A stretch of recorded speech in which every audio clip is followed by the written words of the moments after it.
अस्सलाम वालेकुम everyone, I am Samar Shad and I am back with another video. आज हम बात करने वाले हैं एक बहुत ही डिमांडिंग टॉपिक के बारे में। मुझे बहुत से स्टूडेंट्स के कमेंट्स आ रहे थे, इंस्टाग्राम पर मैसेजेस आ रहे थे और उसके अलावा पर्सनल व्हाट्सएप के ऊपर भी मैसेजेस आ रहे थे कि कौन सी यूनिवर्सिटी मेरे लिए बेस्ट है, या फिर मुझे किस यूनिवर्सिटी के लिए जाना चाहिए, या फिर वर्चुअल यूनिवर्सिटी मेरे लिए कैसी रहेगी। कुछ इस तरह के बहुत से कमेंट्स आ रहे थे, तो मैंने सोचा क्यों ना इसके ऊपर हम एक वीडियो भी बना दें स्पेसिफिक। तो आज हम कुछ यूनिवर्सिटीज़ के बारे में भी बात करने वाले हैं कि कौन सी यूनिवर्सिटी हमारे लिए बेस्ट हो सकती है, या किस यूनिवर्सिटी के अंदर हम जाएं तो हम कह सकते हैं कि मैं एक अच्छी यूनिवर्सिटी में आया हूँ। तो देखो यार, एज यू गाइज नो कि मैं जनरल बातें करता हूँ, कोई हम इस तरह का फैंसी स्टफ नहीं करेंगे। मैं कोई ऐसी बात नहीं कर रहा हूँ जो कि स्पेसिफिक उन लेवल के स्टूडेंट्स के लिए होगी जो कि बड़े घरों से हैं, अमीर घरों से हैं। मेरी बात, मैं कोशिश करूँगा कि मैं जो बात करूँ वो जो अमीर घरों से हैं उनके लिए भी फ़ायदेमंद हो, जो गरीब घरों से हैं उनके लिए भी फ़ायदेमंद हो। एट दी एंड कोई ऐसा निचोड़ निकाल रहे होंगे जिसमें हर किसी का फ़ायदा हो रहा हो। तो सबसे पहले हम बात करते हैं कि यूनिवर्सिटी है क्या। ठीक है, हम इस चीज़ को समझते हैं यूनिवर्सिटी होती क्या है।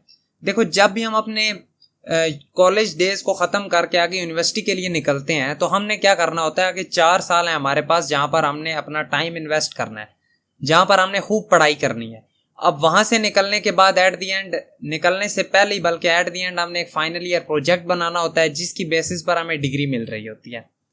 अब वो डिग्री लेकर हम कोई जॉब लेने जाते हैं, फिर वो जॉब वाले हमसे इंटरव्यू के अंदर उसी फाइनल ईयर प्रोजेक्ट के बारे में पूछ रहे होते हैं, और एट दी एंड फिर फाइनल ईयर प्रोजेक्ट के बाद हम आगे सेलेक्ट हो जाते हैं जाकर जॉब के लिए।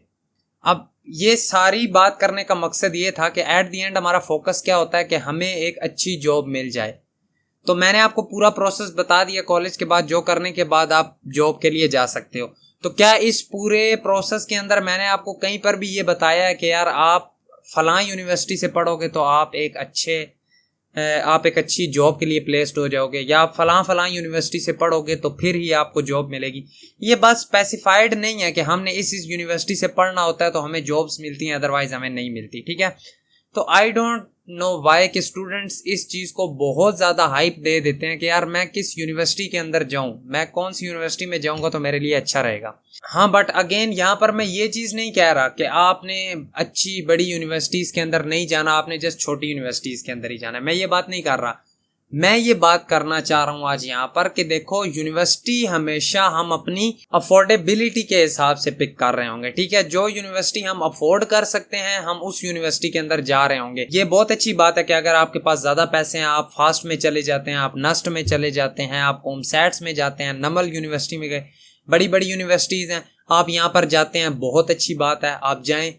बट हम उस स्टूडेंट के लिए भी तो बात कर रहे हैं ना जो इन बड़ी यूनिवर्सिटीज़ को अफोर्ड नहीं कर सकता। तो उसके लिए मैं यही कहूँगा कि आप अफोर्डेबल यूनिवर्सिटीज़ के अंदर ही जाओ। अगर तो जा सकते हो बड़ी यूनिवर्सिटीज़ में, ठीक है, अगर आप फास्ट में जा सकते हो, कॉमसैट्स में जा सकते हो, तो आप इन यूनिवर्सिटीज़ को ज़रूर अपनी प्रेफरेंस में रखो, क्योंकि ज़ाहिर बात है आपको यहाँ पर टफ टाइम मिलने वाला है। अब ये यूनिवर्सिटीज़ आपको टफ टाइम देंगी और उसके बाद आप एक तगड़े डेवलपर बन के निकलोगे। ठीक है, हाँ, उसी के साथ मैं कहता हूँ कि ये एक ड्रॉबैक है छोटी यूनिवर्सिटीज़ का कि वहाँ पर आपको टफ टाइम नहीं मिलने वाला। वहाँ पर जितना भी आपने टाइम वेस्ट करना है वो आपने खुद अपने स्किल्स के ऊपर वेस्ट करना है। ऐसा नहीं हो रहा होगा कि आपको वहाँ पर टफ टाइम मिल रहा होगा। हाँ, अब अगर आप टफ टाइम लगाए बिना आगे निकल कर आ रहे हो, डिग्री लेकर आ रहे हो, तो फिर मैं कहूँगा कि यार इस यूनिवर्सिटी से जो तुम डिग्री लेकर आए हो ना, ये यूजलेस है। एक बात मेरी गौर से सुन लो कि यूनिवर्सिटी जस्ट आपको इंटरव्यू में बिठाने तक काम आ सकती है, उससे आगे यूनिवर्सिटी का कोई काम नहीं है। अगर आप फास्ट यूनिवर्सिटी से भी पढ़ कर आए हो ना और आपके पास स्किल नहीं है तो ट्रस्ट मी, आपको वो जॉब के लिए सिलेक्ट नहीं करेंगे, क्योंकि आपने कुछ सीखा ही नहीं है। हाँ, अगर आप एक छोटी यूनिवर्सिटी से भी उठ कर आए हो ना और आपके पास स्किल बहुत तगड़े लेवल का है, आप बहुत तगड़े बंदे हो, तो यकीन मानो वेरी नेक्स्ट डे आप जॉब के अंदर प्लेस्ड हो गए। अगर ना हो तो मुझे आकर कहो कि आपने झूठ बात कही। ठीक है, मैं ये आपको गारंटी देकर कह रहा हूँ। इतनी यूनिवर्सिटी से निकले बच्चे भी ना इतने बड़े बड़े 2.5 3 लाख पैकेजेस लेते भी देखे हैं। ये बात सच है। ठीक है, मेरे खुद सर्कल के अंदर ऐसे बंदे हैं जो इतनी यूनिवर्सिटीज से पढ़े हुए हैं, इतनी यूनिवर्सिटीज से, बट वो क्या है, वो बड़े लेवल के डेवलपर्स हैं। किस तरह डेवलपर्स हैं? क्योंकि उन्होंने मेहनत की है। अब है बात सारी मेहनत की। ये मैंने देखो बिल्कुल भी कहीं पर नहीं कहा कि आप छोटी यूनिवर्सिटीज़ को ज़्यादा प्रेफर करो, बड़ी को ना करो। वो हैं अच्छी, ठीक है, बड़ी यूनिवर्सिटीज़ में मानता हूँ है अच्छी, लेकिन छोटी यूनिवर्सिटी पर आकर हम ये नहीं कह सकते कि यार मेरा तो कोई फ्यूचर ही नहीं है। ये देखो बिल्कुल ना क्लियर कट चीज़ें हैं। मेरा बात करने का सारा मेन मकसद यही था कि अपनी अफोर्डेबिलिटी के हिसाब से यूनिवर्सिटी सिलेक्ट करना। कोई भी वो यूनिवर्सिटी सिलेक्ट करने की ज़रूरत नहीं है जो आप अफोर्ड नहीं कर पा रहे हो, क्योंकि छोटी यूनिवर्सिटी से निकल के भी आप वो चीज़ें कर सकते हो जो आप बड़ी यूनिवर्सिटी से निकल कर रहे हो। फास्ट यूनिवर्सिटी के बच्चे आकर अगर वर्चुअल यूनिवर्सिटी के बच्चों को कह रहे हो कि यार आपका एक्सपीरियंस भी हो चुका है 2 साल, आप सैलरी भी बड़ी अच्छी ले रहे हैं, हमें भी किसी तरीके कंपनी के अंदर इन करवा दें, ये बातें भी सच हैं, ऐसी भी होती हैं। फास्ट के बच्चे भी आकर एट द एंड वर्चुअल वालों को कह रहे होते हैं कि हमें किसी तरीके एंटर करवा लें, क्योंकि जाहिर बात है जिसने स्किल नहीं सीखा वो तो आकर मार खाएगा। तो इसलिए स्किल पर फोकस करते रहो। यूनिवर्सिटी जो भी है कोई इशू नहीं है, अपनी अफोर्डेबिलिटी के हिसाब से यूनिवर्सिटी चूज़ करो। अपने पेरेंट्स को ज़रा भी तंग करने की ज़रूरत नहीं है, मैं फ़लाँ यूनिवर्सिटी में ही जाना चाहता हूँ, मैं उधर जाके बहुत कुछ कर लूँगा।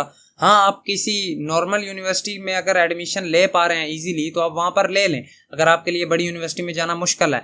बस एट द एंड आपको इस चीज़ का ख्याल रखना होगा कि आप जिस छोटी यूनिवर्सिटी के अंदर जा रहे हैं, आप में इतनी पावर है कि आप उधर खुद ब खुद चीज़ें सीखते जाएंगे। देन मैं कहता हूँ कि कोई ज़रूरत नहीं है आपको किसी बहुत ज़्यादा उस यूनिवर्सिटी में जाने के लिए जो आपको टफ टाइम दे रही है। ये बात मैं पहले भी किसी वीडियो में कर चुका हूँ कि यार देखो, बड़ी यूनिवर्सिटीज़ वाले आपको टफ टाइम अगर देते हैं तो वो हर सब्जेक्ट के अंदर दे रहे हैं। अगर आप किसी नॉर्मल एवरेज यूनिवर्सिटी के अंदर वो टफ टाइम नहीं दे रहे तो आप जस्ट स्पेसिफिक अपने जो आपका गोल है एट द एंड आप उसके ऊपर फोकस रख सकते हो।